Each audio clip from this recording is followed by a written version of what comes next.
Muitas vezes é assim que Deus fala, através de sussurros, aos quais nós precisamos dedicar o nosso coração para identificar em meio a tanto ruído que existe ao nosso redor nesse mundo. Lá em 1 Reis 19, nós vemos o registro de um encontro do profeta Elias com Deus. E o texto diz que veio um vento muito forte, mas um vento tão forte que esmigalhou as rochas. E o texto diz: Deus não estava nesse vento. Depois veio um terremoto gigantesco que abalou tudo. E o texto diz: Deus não estava no terremoto. Mas depois veio um murmúrio de uma brisa suave. E foi assim que Deus se revelou a Elias no deserto. E foi assim que Deus se revelou a mim e a Paula no nosso deserto. Depois do terremoto, depois das pedras esmigalhadas, foi o sussurro de Deus que nos guiou em frente. Em fevereiro de 2014, nós perdemos a nossa filha Esther, 5 dias antes da data marcada para o parto.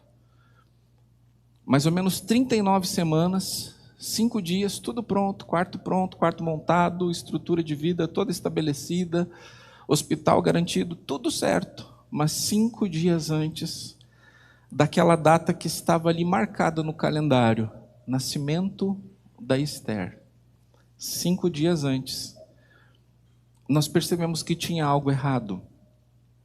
Sempre que nós tínhamos o nosso culto em família, a Esther já participava do ventre da Paula. Ela pulava, ela dançava, ela se alegrava. Era um momento de alegria. Eu pegava o violão, a gente ficava ali, eu, Paula, e a gente tocando e cantando e louvando, e a Esther ali correspondendo, né? Aquela alegria, aquela devoção. Mas 5 dias antes do parto, não teve esse movimento. Nada.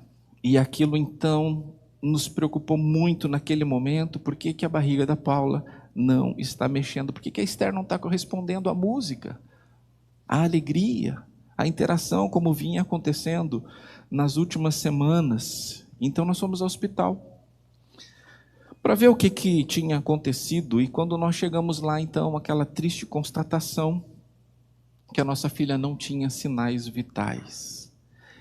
E naquele dia e nos que se seguiram, tudo virou de cabeça para baixo. Tudo ficou ao contrário, tudo ficou estranho, né? Eu sempre fui visitar os pais lá naquela maternidade para dar parabéns, para me alegrar junto, para orar com aquela vida que tinha vindo a esse mundo. Mas naquele dia, no parto da minha esposa, naquele mesmo setor que eu fui lá compartilhar e celebrar tanta alegria, foi para receber o nosso bebê sem vida. Eu segurei a Esther nos meus braços. Eu orei, disse: Deus, está aqui a minha filha, faz ela viver. Eu soprei no rostinho dela, abracei ela contra mim, orei e clamei. Mas ali naquele lugar que eu peguei tantas crianças no colo, que eu vi tantas crianças com alegria, estava ali a minha filha, a nossa filha, sem vida. No outro dia, quando o pai vai ao cartório registrar o nascimento, eu também precisei ir ao cartório. Mas foi para registrar o óbito da nossa filha, né? E eu me lembro de sentar na sala de espera do cartório e olhar um cartaz ali na parede, estava escrito assim: pai presente registra. Eu disse: Deus, eu estou presente, minha filha não está. E eu me lembro que aquilo também foi um ponto de dor naquele momento, ver aquele cartaz dizendo que o pai presente. E quando se trata de morte, a gente sempre imagina que os filhos vão enterrar os seus pais. É algo tão diferente, tão contraintuitivo, tão abrupto, os pais enterrarem os filhos. E algo que foi muito doloroso para mim foi ter que escolher o caixão da minha filha. Umas coisinhas desse tamanho assim, que eu tinha que escolher para colocar a minha vida. Nos dias que se seguiram ainda no hospital, nós recebemos muitas visitas, mas não era aquelas visitas, vamos ver o filhinho, vamos ver a filhinha, vamos ver essa criança que nasceu. Era, vamos lá, porque a Paula e o Davi perderam o bebê. Eram visitas diferentes.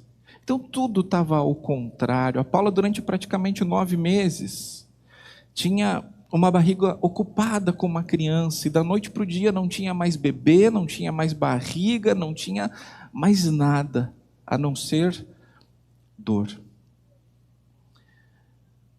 Mas o processo todo estava acontecendo, só não tínhamos a filha, só não tínhamos a Esther conosco. Eu lembro de olhar para Paula, e dentro de toda essa dor, nos momentos mais dolorosos de todos, foi ver minha esposa vazando o leite que era para Esther. O leite estava ali, os seios estavam ali para beber, a mãe estava ali para beber, mas a Esther não estava com a gente. Mas nós seguimos em frente, apesar de toda a dor, sem negar a dor. Mas o que nos permitiu seguir em frente, e eu afirmo para você, foi a voz de Deus.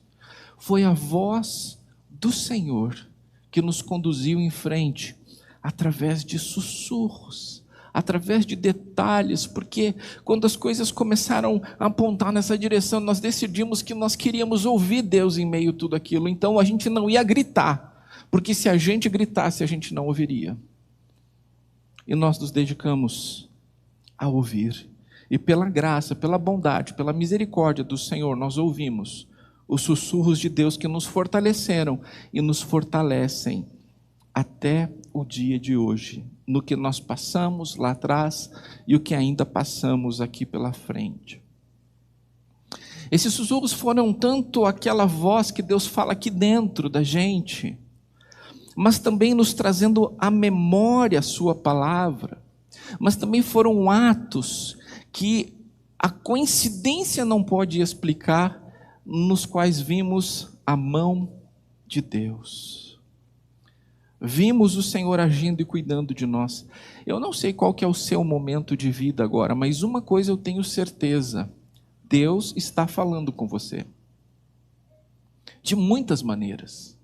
A Bíblia diz que o próprio céu, a própria criação revela a glória de Deus e a sua existência. Os atributos invisíveis de Deus podem ser vistos, é uma comunicação de Deus através de todas as coisas criadas. Mas esta revelação, ela acontece o tempo todo. Por isso precisamos estar atentos. Eu digo a você, Deus está falando com você. Há algo que Deus quer que você entenda, para o seu próprio bem. Então, que seu coração esteja perceptível sempre, o momento todo, a como Deus falar, seja no sussurro, seja forte, porque Deus sabe o tom de voz que precisa usar com a gente. Nem sempre Deus sussurrou comigo, muitas vezes Deus falou com voz de trovão, mas Deus sabe exatamente o tom de voz que Ele precisa usar em determinados momentos para que a gente possa entender aquilo que por nós mesmos não conseguiríamos. O primeiro sussurro de Deus foi: confie em mim, confie em mim, eu sei o que é melhor. Confie em mim, eu sei o que é melhor. Esse sussurro Deus soprou um dia antes de nós perdermos a Esther. Porque naquele dia, sabe que pensamento me veio? Humano, meu, olha, já está a data do parto marcado, nada pode dar errado. Pensei isso, veio esse pensamento. E eu pensei assim, nada pode dar errado porque eu oro pelos meus filhos há muitos anos. Eu me lembro de ser adolescente e orar pelos meus filhos, consagrá-los, interceder pela vida deles. Eu pensei, não pode dar errado. Olha quanto tempo eu oro pelos meus filhos. E aí eu senti uma direção de Deus no momento deste meu pensamento soberbo. Neste momento, eu senti Deus dizendo: faz um estudo sobre oração. Vim para a igreja e fiz um estudo sobre oração, bem amplo. E eu imaginava que esse estudo de oração era para você. Era para pregar para você esse estudo, e na verdade esse estudo acabou se tornando um dos nossos estudos da nossa jornada de discipulado, mas eu não pensei que fosse para mim, e era para mim aquele estudo bíblico.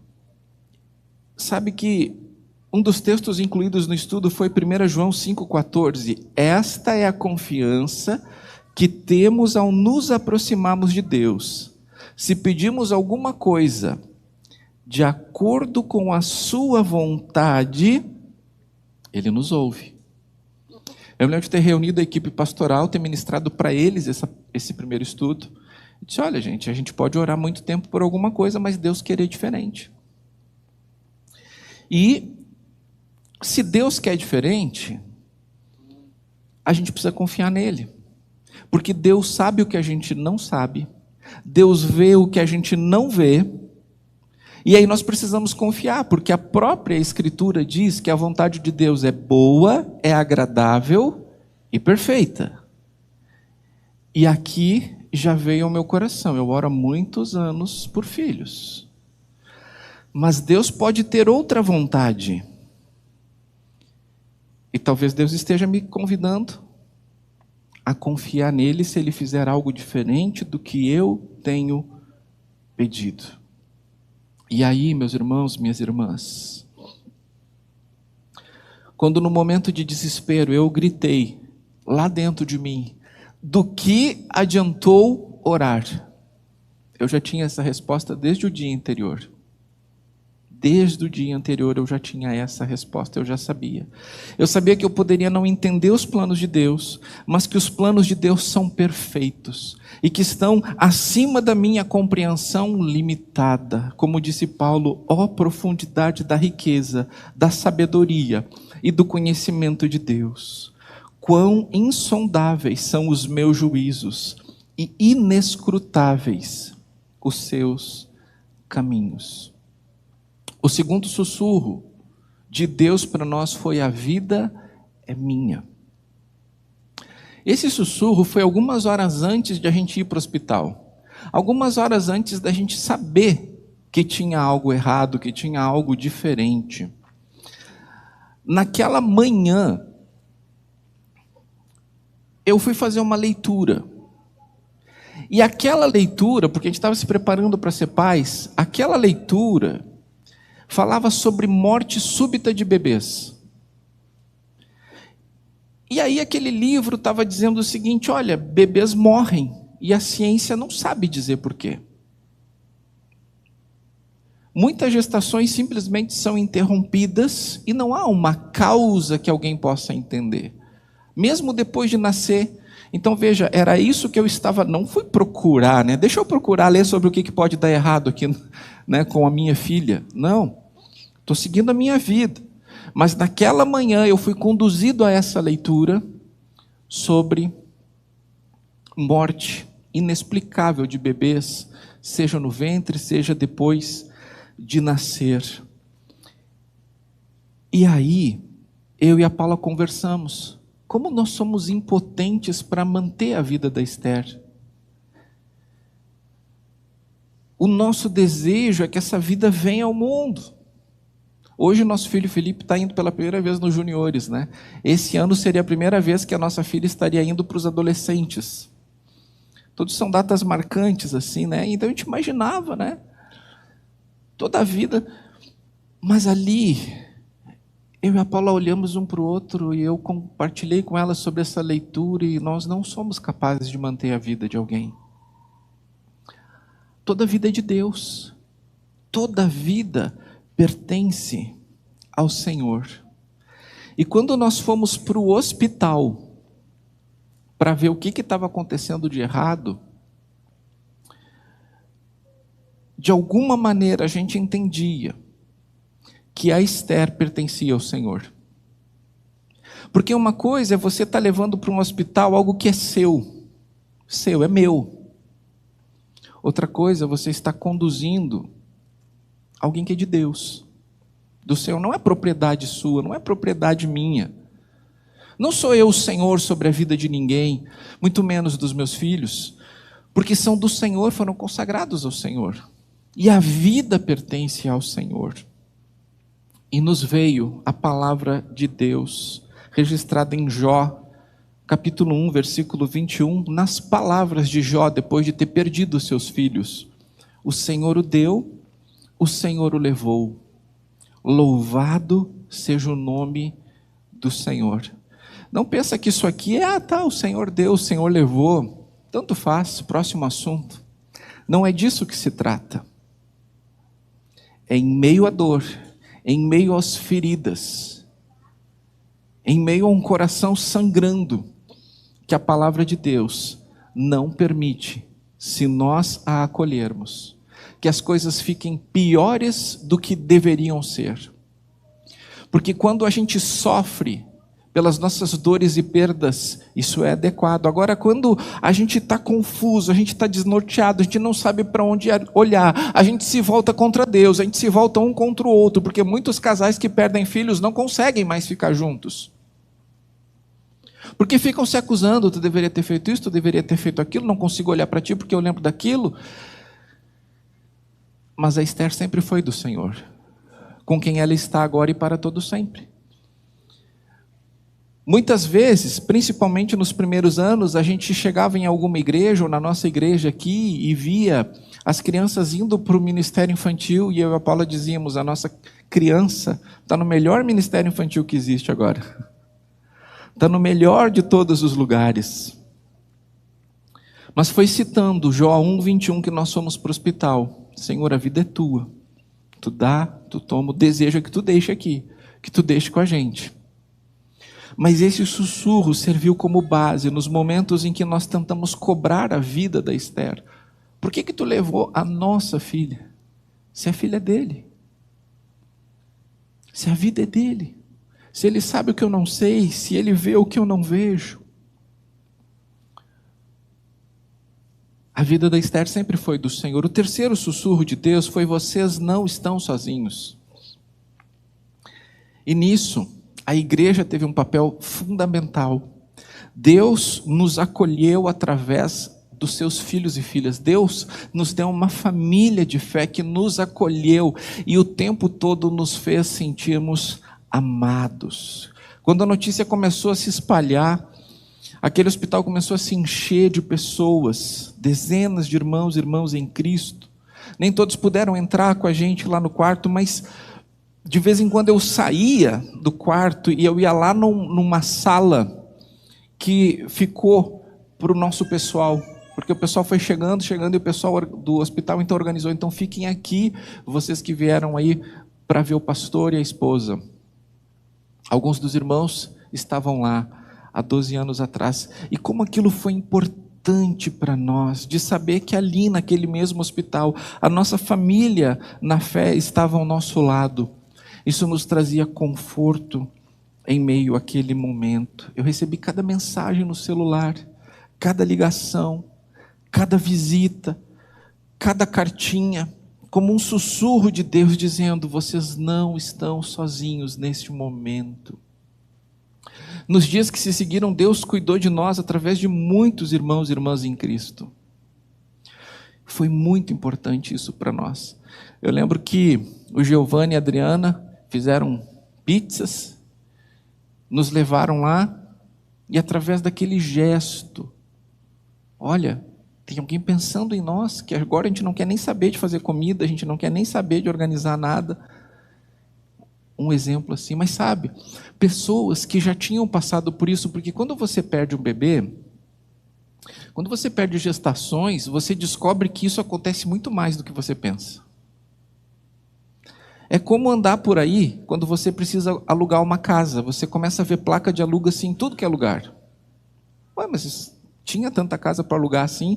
Quando o assunto está despertado para você, você percebe que isso é muito mais comum.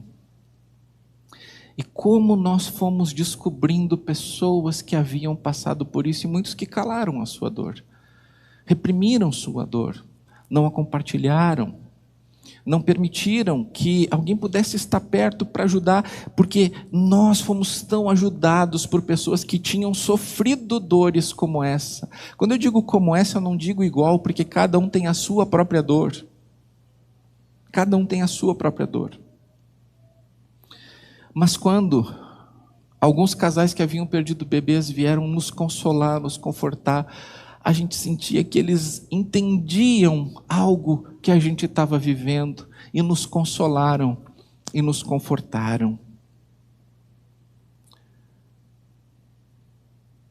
Confirmou-se o que a Bíblia diz em 2 Coríntios 1, 13 e 4. Bendito seja o Deus e Pai de nosso Senhor Jesus Cristo, Pai das misericórdias e Deus de toda consolação, que nos consola em todas as nossas tribulações, para que com a consolação que recebemos de Deus, possamos consolar os que estão passando por tribulações.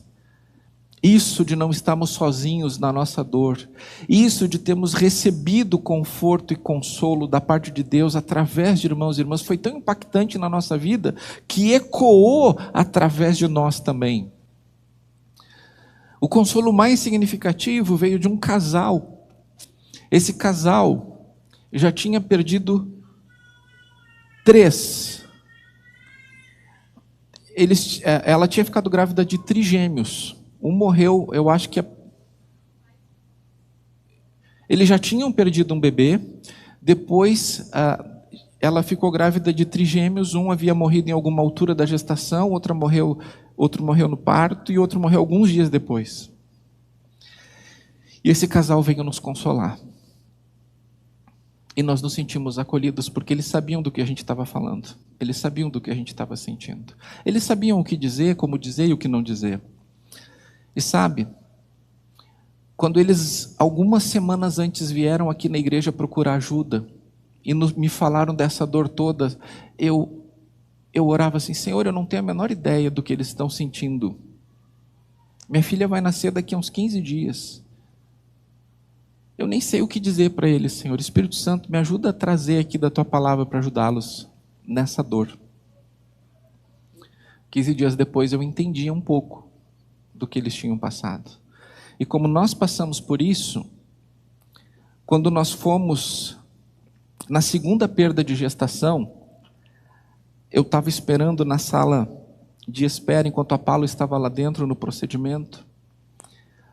Tinha uma menina grávida de gêmeos que estavam mortos na sua barriga, ali naquela sala de espera, esperando para entrar. O que eu sabia agora é como começar uma conversa com ela. Porque as consolações que nós recebemos, nós podemos compartilhar. Semanas depois que a Paula se recuperou, a Paula ia na casa dessa menina ministrar estudo bíblico com ela. Porque as consolações que nós recebemos, nós compartilhamos. Aquilo que a gente diz aqui na comunhão, a sua dor de hoje é seu ministério de amanhã. Isso acontece quando nós não estamos sozinhos. Quando a gente recebe e quando a gente compartilha. O quarto sussurro de Deus foi: considera isso, pondere em seu coração, eu tenho um propósito. Quando nós chegamos do hospital, na nossa casa, a Paula pediu para ir direto para o quarto que a gente tinha preparado para Esther. E eu levei a Paula para aquele quarto, de cadeira de rodas, porque a Paula passou por todo o processo de parto, de cesárea. Veio por ali uma criança. Só que diferente de uma mãe que tem agora uma força de vontade biológica para se recuperar, nós tínhamos uma mãe sem uma filha ali, com um corte na barriga. Então foi lento e doloroso o processo de recuperação da Paula. A gente precisou usar cadeira de rodas por um tempo. E eu entro naquele quarto com a cadeira de rodas e o quarto está todo montado e nós temos lá tínhamos um bercinho e alguns dias antes a gente botou uma bonequinha ali. E a gente ficou olhando para aquele bercinho dizendo: olha, daqui a alguns dias a gente vai tirar essa bonequinha e vai ser a Esther que vai estar aqui. E quando nós entramos ali, a Paula pegou aquela bonequinha no colo. E ali foi um momento difícil. Porque de alguma maneira, aquela bonequinha estava sendo a Esther. E a Paula não queria soltar mais aquela boneca. Eu disse: amor, não é a Esther. É só uma boneca que a gente colocou aqui para ver como é que ia ficar. Mas não é Esther, a Esther está com o Senhor. Paula se agarrou tão forte aquela boneca. E eu vi a minha esposa numa cadeira de rodas segurando uma boneca, fazendo carinho numa boneca. Eu disse, por que, Deus? Por quê? Se tu tem alguma consideração por mim, me diz por quê que isso está acontecendo. E naquele momento, naquele exato momento que eu perguntei por que, Deus, eu recebi uma mensagem. O Juliano mandou essa mensagem. Isaías 57:1. O justo perece, e ninguém pondera sobre isso em seu coração. Homens piedosos são tirados, e ninguém entende que os justos são tirados para serem poupados do mal. Foi assim que Deus disse para mim, por quê? Tu não está levando em conta que não é sobre ti, Davi, é sobre a Esther. Eu estou pegando ela para mim, eu estou protegendo ela, tu nem sabe do que, Davi. Tu não tem ideia do que eu estou protegendo a Esther, porque tu não está ponderando no teu coração que não é sobre ti, é sobre ela. E eu a estou poupando, eu a estou preservando. Hoje eu entendo que Deus, no plano eterno, decide trazer à existência vidas. Agora, o tempo que essas vidas vão passar aqui nessa terra é um detalhe que faz muito mais diferença para mim e para você do que para Deus. Porque do ponto de vista da eternidade, Deus trouxe a Esther à existência. E agora ela está com o Senhor. Mas Deus a preservou de coisas que ela não poderia lidar com isso. E esse foi um sinal de Deus tão forte. No momento que eu pergunto por que, dá o sinal da mensagem, eu olho e esta é a resposta. Ok, Deus, está doendo. Mas obrigado por ter feito isso pela Esther, e eu vou considerar isso no meu coração. O quinto sussurro de Deus é: o sonho não acabou. Eu sempre tive um sonho de ter filhos, nosso sonho de ter filhos. E numa hora dessas parece que acabou tudo, né? Acabou o nosso sonho. Acabou, não vamos ter mais filhos. Mas alguns dias depois, então, alguns dos irmãos e irmãs estavam lá, né? Nós fizemos a cremação da Esther, e alguns dias depois o crematório nos ligou dizendo: olha, as cinzas da filha de vocês já estão à disposição. Nós fomos até o crematório então, mas sabe, quando eu saio da Paula do nosso apartamento assim, entro com ela, né, levando ela na cadeira de rodas, quando eu entro no elevador do nosso prédio, tem uma oficial de justiça. Esse oficial de justiça que está no elevador do nosso prédio pergunta: por um acaso vocês não são Davi e Paula? Eu disse: sim, eu sou uma oficial de justiça e eu tenho aqui a certidão de habilitação, parabéns, vocês vão ser pais. Foi um misto de sentimentos naquele momento, porque eu estou entrando no elevador para ir buscar as cinzas da minha filha, mas no elevador tem uma oficial de justiça nos procurando para dizer: vocês vão ser pais. Jamais entendemos que era uma substituição. A Esther tem um lugar na nossa família. Tem um lugar na nossa vida. Mas nós entendíamos que Deus nos traria filhos que ficariam conosco. Ali, então, eu tenho um documento de óbito, mas eu tenho também agora um documento que diz: vocês estão processualmente grávidos. Né? Processo de adoção, vocês estão habilitados, porque para nós a adoção nunca foi um plano B. Tanto é que eu estou indo buscar as cinzas da Esther e eu estou recebendo no mesmo elevador a notificação de que eu estou habilitado, que nós estamos habilitados para adotar. O que significa isso? Que mesmo grávida da Esther, a gente estava no processo de adoção, porque a gente sempre desejou ter filhos biológicos e ter filhos adotivos. Então não era uma substituição, mas ali, de alguma maneira, embora fosse confuso o que a gente estava sentindo, a gente estava entendendo. Deus está dizendo: eu vou dar filhos para vocês. E a gente pensou: talvez não sejam biológicos, talvez sejam adotivos, mas o sonho não acabou. Deus não pode ser impedido de fazer aquilo que Ele quer, e se Ele quer nos dar filhos, Ele vai nos dar. Jó 42:2. Sei que podes todas as coisas, nenhum dos teus planos podem ser frustrados. O sexto sussurro de Deus é: continuem buscando a luz de Jesus. Quando nós fomos, então, no memorial buscar cinzas da Esther, nós decidimos espargir as cinzas num dos jardins daquele lugar.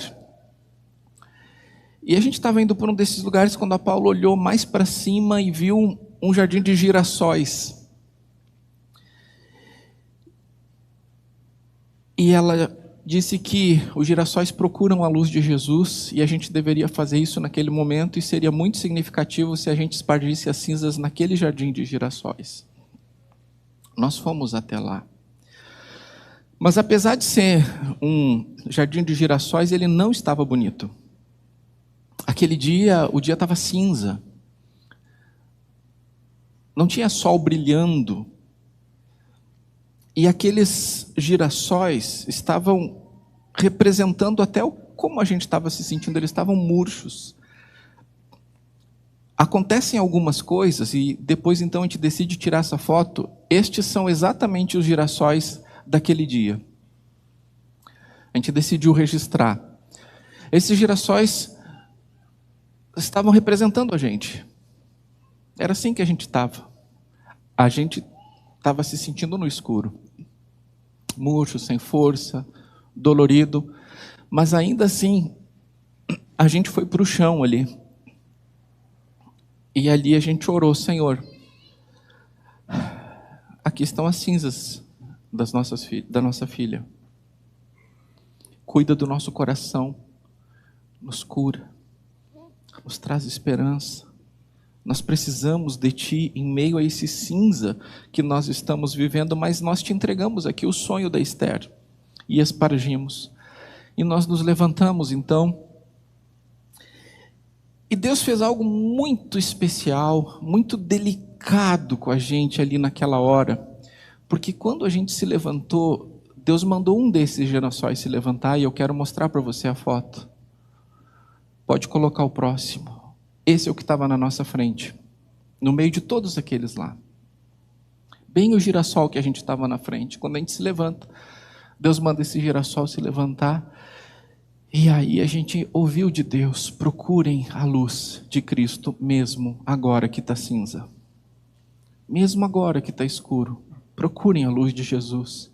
Não se percam na escuridão. Aquela voz nos chamando a olhar para Jesus foi tão forte, foi tão renovador da nossa fé poder ver. E por isso que a gente decidiu tirar essa foto para mostrar como Deus falou de forma especial: procurem a luz de Jesus. O sussurro que ouvimos nos iluminou.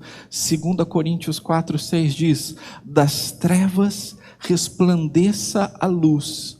Ele mesmo brilhou em nossos corações para a iluminação do conhecimento da glória de Deus na face de Cristo. Das trevas resplandeça a luz. Só o Senhor pode fazer isso. Foram muitos sussurros, mas o último que eu vou compartilhar hoje aqui foi: esperem uma abelha. Isso pode parecer estranho, né? Mas o último sussurro de Deus para nós naquele dia foi: esperem uma abelha. Olhe novamente para aquela foto. Agora eu dei um zoom maior. A gente está falando de 12 anos, então a câmera do celular não era boa.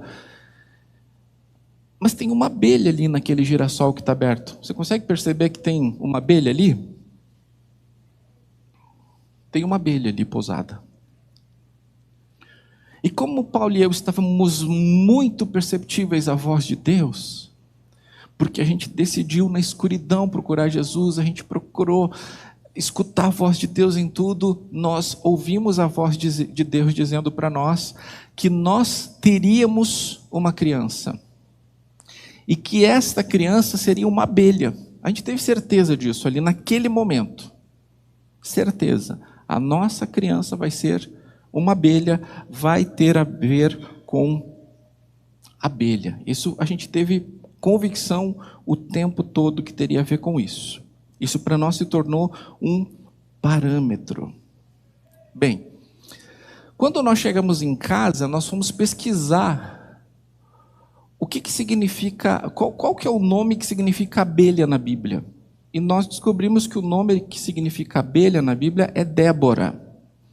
E aí eu e a Paula fizemos uma interpretação, que nós teríamos então uma filha chamada Débora. Foi a interpretação que nós fizemos. Então então é uma abelha, abelha significa Débora, e então Deus já notou, está aqui, ele está me dando hoje o papel dizendo que nós vamos adotar, e está dizendo que vai ser uma abelha. Ok, então vai ser a Débora. Durante 9 anos nós esperamos a nossa abelhinha. 9 anos. E quando nós fomos chamados no fórum, no caminho para o fórum, a nossa oração e a nossa conversa tem que ter abelha, tem que ser abelha. Senhor, seja Débora, seja abelha, nós vamos saber que é Tu, Senhor. Nós vamos ter certeza que Tu está reservando essa criança para nós, para ser da nossa família, para a gente repartir a vida com ela. E aí, então, quando nós tivemos a conversa com a assistente social, ela disse, olha, chamamos vocês, depois de 9 anos, chegou a vez de vocês aqui. Existem alguns irmãos que precisam ser colocados em famílias adotivas. Alguns irmãos, e a irmã mais velha se chama Débora. Eu, Paulo, a gente se olhou, né? Está aqui a nossa abelha. Obrigado, Deus, obrigado, porque é a Débora, a nossa abelha. Mas ela disse, mas não é a Débora que está para adoção. Aí eu e a Paula nos olhamos de novo. Não, Deus, Tu disse que tinha a ver com a abelha. A gente entendeu claramente que teria a ver com a abelha, Senhor. Agora a gente está confuso. Tu tem nos sussurrado e os Teus sussurros têm dado tão certo. Como é que a gente chega aqui? E aí a gente fica em dúvida, né? Tipo assim, bom, será que então tinha a ver com a abelha, mas era a irmã da criança que Deus tinha para nós? Eu disse, não, Deus, eu preciso que seja mais claro. Eu preciso que Tu fale sobre a abelha agora. A assistente social olhou para nós e disse assim, é o Felipe, e ele é como uma abelha que está esperando a flor para pousar. E quando Deus colocou essas palavras na boca daquela assistente social, ele é uma abelha procurando a flor para pousar. Eu disse, é nosso. É o nosso filho. É a nossa abelha. Tanto é que a gente chama ele de abelhinha. A nossa abelhinha. E aí nós começamos então o processo de aproximação com o Felipe, mas sabe, tem um momento que você vai ter que oficializar o sim ainda, tem a aproximação, né? E acontece que depois de 9 anos de espera, depois da perda de 3 gestações, o assunto filhos para nós não era tão fácil. E nessa aproximação com o Felipe, a Paula entrou em crise. E aí eu pensei, Deus, será que eu entendi errado? Será que eu entendi errado? Será que quando eu estava lá naquele elevador para buscar cinzas da Esther e Tu botou uma assistente social com uma certidão de habilitação, era para eu queimar junto? Do jeito que eu estava entregando as cinzas da Esther, era para eu botar fogo naquela habilitação e desistir de ser pai? Será que a profecia era algo que eu considero que não é bom para mim? Será que era uma profecia de novo que vai me doer? E então, numa certa noite, a gente estacionou no centro de Caxias, eu não sei o que a gente foi fazer, mas eu parei o carro atrás de um carro que estava bem grande, o nome Esther. Devia ter uma criança naquele carro, né? E o pai e a mãe botaram lá Esther. Quando a gente viu Esther, eu pensei, opa, Deus vai dizer alguma coisa. Porque eu estou em confusão, eu estou em crise, eu quero uma resposta de Deus. E quando eu saio do carro, vem um mendigo para mim e diz assim, a profecia é de bem e está chegando. Então tá, Deus. Então eu entendi certo. Tu mandou esse mendigo aqui para dizer que a profecia é de bem que está chegando. Então tá. Só que a gente ainda está dolorido, a gente está doloroso, e a gente testa Deus que nem Moisés. E se forem 50? E se for 10? E num dia, nesse período de aproximação, eu estou com o Felipe no colo. E a última crise que eu tive foi, Senhor, será mesmo? Eu sei que Tu já mostrou de tanto jeito, mas será mesmo? Eu estou orando e quando eu abro os olhos tem uma abelha na volta do Felipe, girando, girando, girando, girando. Eu disse: Deus, eu não vou te questionar mais. É a nossa abelha, é a nossa vida. E agora tu está gritando, tu não está nem mais sussurrando. Isso já faz 2 anos e meio. Mas eu quero dizer para você que hoje, vivendo com o Felipe, nós não somos mais completos do que nós éramos sem ele. A igreja nos conhece há 16 anos. O Felipe não veio para tapar um buraco. Ele veio para pousar na flor, que já olhava para Jesus. A gente não precisava de uma criança para poder confiar em Deus. A gente não precisava de uma criança para ser feliz. Você sabe que eu e a Paula desfrutamos de um casamento em que Jesus é o centro. E o Felipe, que vem de outro contexto, depois de 2 anos e meio, essa semana ele olha para Paula e diz: vocês nunca vão brigar? Nunca, nunca vocês vão brigar? Olha, filho, depois de 2 anos e meio, acho que já deu para perceber que briga não é o caminho aqui em casa. Então, essa aqui é a primeira vez que eu prego essa mensagem completa, porque eu nunca tinha dito assim na mensagem completa que tinha uma abelha ali. Isso eu e a Paula guardamos para nós, para um dia pregar. Mas toda vez que eu preguei sem falar sobre a abelha, eu sempre falei sobre sermos completos em Cristo. Uma criança não pode fazer a gente feliz, uma esposa não pode fazer a gente feliz, um marido não pode fazer a gente feliz. Toda alegria que nós precisamos está em Cristo. A alegria é para ser repartida, não é para ser tirada das pessoas. A alegria é a vida de Cristo em nós. Jesus disse: eu digo essas coisas para vocês para que a minha alegria esteja em vocês e a alegria de vocês seja completa. E então a gente reparte. Mas para finalizar, eu quero compartilhar com você alguns encorajamentos. Principalmente se você está vivendo no momento de dor, ou para você guardar isso quando a dor vier. Eu não desejo, em nome de Jesus, que ninguém perca filhos.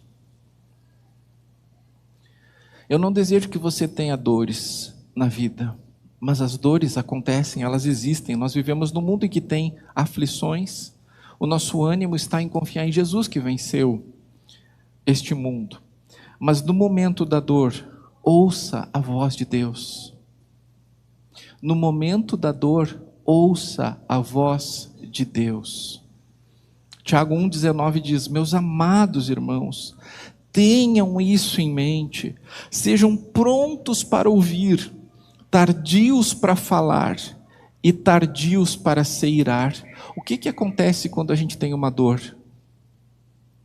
O que acontece quando a gente tem uma frustração? A gente grita, a gente fala, a gente atribui culpa. Dependendo do tamanho da dor, até para Deus sobra. A gente grita, a gente se ira, a gente se revolta. E quantas pessoas se afastam da igreja na hora da dor? Quantas pessoas se afastam de Jesus na hora da dor? Porque ouvem a dor, ouvem as circunstâncias, mas não ouvem o Senhor. Agora, eu não consigo ouvir o que você está dizendo se eu estou gritando, certo? Você não vai conseguir ouvir o que alguém está falando para você se você está gritando. E muitas vezes as pessoas dizem: Deus não está me dizendo nada, mas você está gritando. Você está revoltado, você está com raiva, você está com ódio, você está com ressentimento. E Deus está falando com você. Porque Ele não deixou de amar você. Antes de ouvir outras vozes, antes de falar, antes de ficar irado, ouça a voz de Deus. Sim, se permita sentir, se permita sofrer, mas sofra pelo que aconteceu.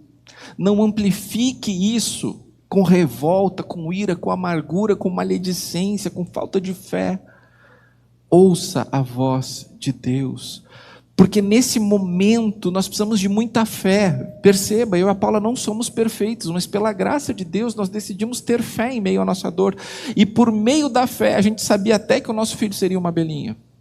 Por meio da fé. Só que a fé vem pelo ouvir. E ouvir a palavra de Cristo. Para ouvir, tem que baixar o tom. Fala, Senhor. Fala, Senhor. Segundo, não endureça o seu coração. Atos 28, 27. Pois o coração deste povo se tornou insensível. de má vontade ouviram com seus ouvidos e fecharam os seus olhos. Se não fosse assim, poderiam ver com os olhos, ouvir com os ouvidos, entender com o coração e converter-se, e eu os curaria. No caso da Esther, Paulo e eu ouvimos, vimos Deus agindo. Em 2021 eu entrei em depressão. Sabe por quê? Porque eu fiz diferente. Quem estava aqui em 2021 lembra? Eu fiz diferente. Quando a gente teve um outro grave problema, eu gritei. Gritei. Foram quase 3 anos para sair da depressão. Foi 1 ano para sair da depressão e depois 2 anos fazendo o processo de estabilização. E agora eu tenho 2 modelos na minha própria vida para dizer que ouvir é melhor do que gritar. Ouvir é melhor do que gritar. Porque quando eu endureço o coração, meus irmãos, em 2021 eu entrei em crise e o meu coração se tornou insensível e a minha fé foi abalada. Isso me custou saúde, isso me custou tanta coisa. Não endureça o seu coração, não contenda com o Senhor, Ele sabe o que faz. Confia no Senhor e não confia no teu próprio entendimento. Entrega o teu caminho ao Senhor, confia nele e Ele fará o melhor, Ele fará o certo, Ele fará o que é bom, mesmo que a gente não consiga entender. Somente um coração que deseja realmente ouvir a voz de Deus pode receber cura, como Paulo e eu recebemos e ainda estamos recebendo. Jesus disse: se alguém tem ouvidos para ouvir, ouça. Jesus falou isso depois de contar a parábola do semeador. Ele disse o seguinte: a semente vai sendo lançada, mas tem um solo que é um solo apropriado para a semente. A semente é a mesma. Deus deu mais para o fulano, Deus deu diferente para o ciclano, Deus deu experiência para o outro que não deu para mim. A experiência é a mesma, o que muda é o solo do coração. Se o solo do coração está aberto para receber a semente, para ouvir a voz de Deus, a semente enraiza, germina, frutifica. Amém? Então ouça, principalmente através das Escrituras Sagradas. Sabe por quê? Vou dizer uma coisa para você. Eu não tenho uma fé mística. Mas também, né? Deus dizendo até que essas coisas tudo fácil assim para o pastor, até eu. Eu não sei se você percebeu, mas para cada sussurro de Deus tem um texto bíblico. Percebeu? Sabe por quê? Porque Jesus disse que o Espírito Santo nos faria lembrar o que Ele disse. Se você não sabe o que Jesus disse, o Espírito Santo não tem o que lembrar você. Então, se você quer que o Espírito Santo aplique a palavra de Deus no caso concreto da sua vida, você tem que saber o que está na palavra. Então, ouça a partir da palavra. Ontem aqui nos Jovens, a Tailana ministrou sobre vida devocional, Ix. Conheça a palavra. Na hora que tu precisa, o Espírito Santo vem e traz ela e é isso, está aqui. É assim. Agora, no decorrer da vida, te mantenha de olhos abertos, de coração aberto, de ouvidos abertos. Senhor, fala comigo. Que o seu coração seja um coração aberto para receber a semente da vida de Jesus, a sua palavra. E eu pergunto para você nessa manhã, você está ouvindo? Jó, que foi um texto que o Senhor trouxe, perdeu filhos. E em determinado momento, depois de muita coisa que ele perdeu, ele disse para Deus: antes eu te conhecia de ouvir falar, mas agora os meus olhos te veem. Muita coisa que eu e a Paula sabemos de Deus hoje foram no meio dessa dor. A pergunta, se fosse feita, vocês perderiam a Esther de novo voluntariamente? Eu diria não. Mas se a pergunta fosse um pouco diferente, vocês passariam por uma dor como essa para aprender o que aprenderam? Eu diria sim. Porque tem coisas que a gente só aprende na dor. Tem coisas que a gente só aprende no deserto. E Jó disse: antes eu te conhecia de ouvir falar, mas agora os meus olhos te veem. Tem uma música assim, você não lembra dela? Antes eu te conhecia de ouvir falar, mas agora é de contigo andar. Essa música foi composta por Ademar de Campos. Ademar de Campos, depois de ter perdido uma filha também. E é a música que nós vamos louvar o Senhor agora, declarar. Eu quero convidar você a fazer isso, em nome de Jesus.